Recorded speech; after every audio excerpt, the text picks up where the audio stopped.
Salut! Aujourd'hui, je vais vous montrer comment créer une assise dans le dos et comment faire un nœud kangourou au dos. Alors moi, j'ai du coup un bébé de 11 mois et environ 8,5 kg et une écharpe tissée.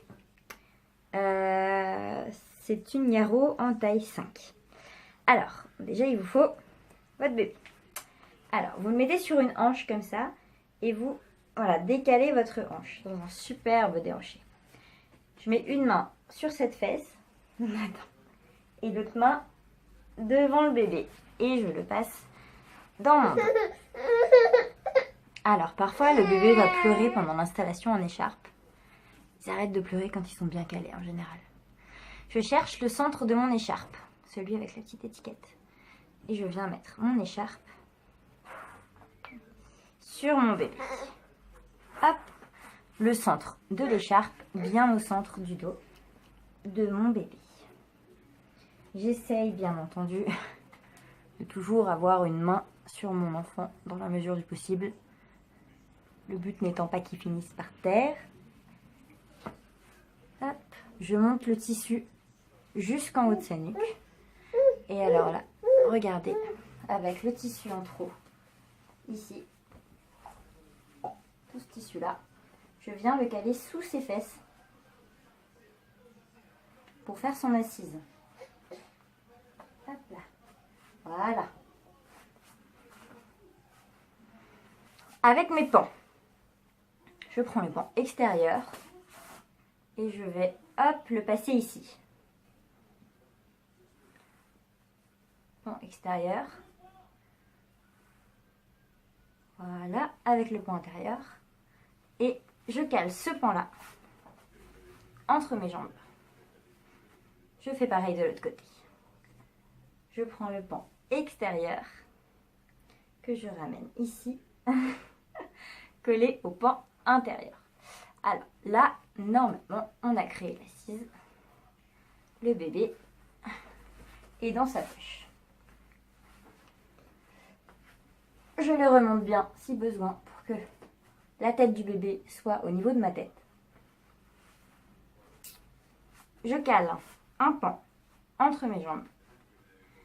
Et de ce côté-là, je vais ajuster la tension pour que ce soit bien tendu et créer un pli à pli. Hop. Quand c'est fait, je le prends, je passe sur la première jambe, sous la deuxième jambe. Hop.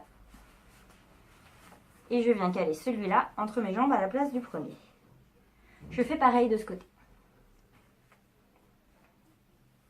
J'ajuste bien la tension.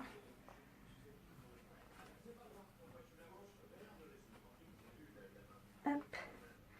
Et je passe sur la première jambe, sous la deuxième jambe.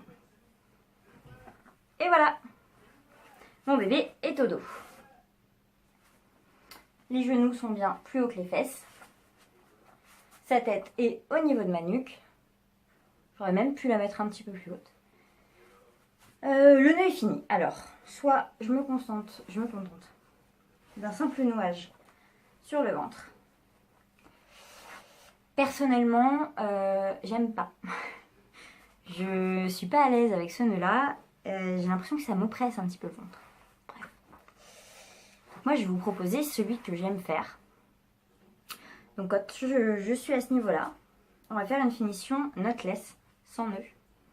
Attention bilingue. Je cale un pan entre mes jambes et je viens passer celui-là dans la bretelle opposée en passant par l'extérieur. Donc, pas de ce côté-là, de ce côté-là. Hop. Et je passe par l'extérieur de ma bretelle. Et voilà. Hop. Je fais pareil avec l'autre.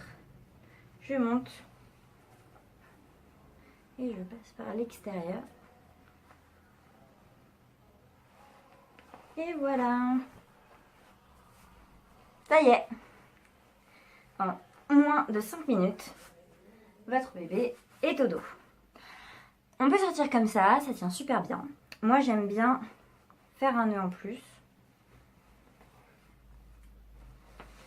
Au moins pour éviter que le tissu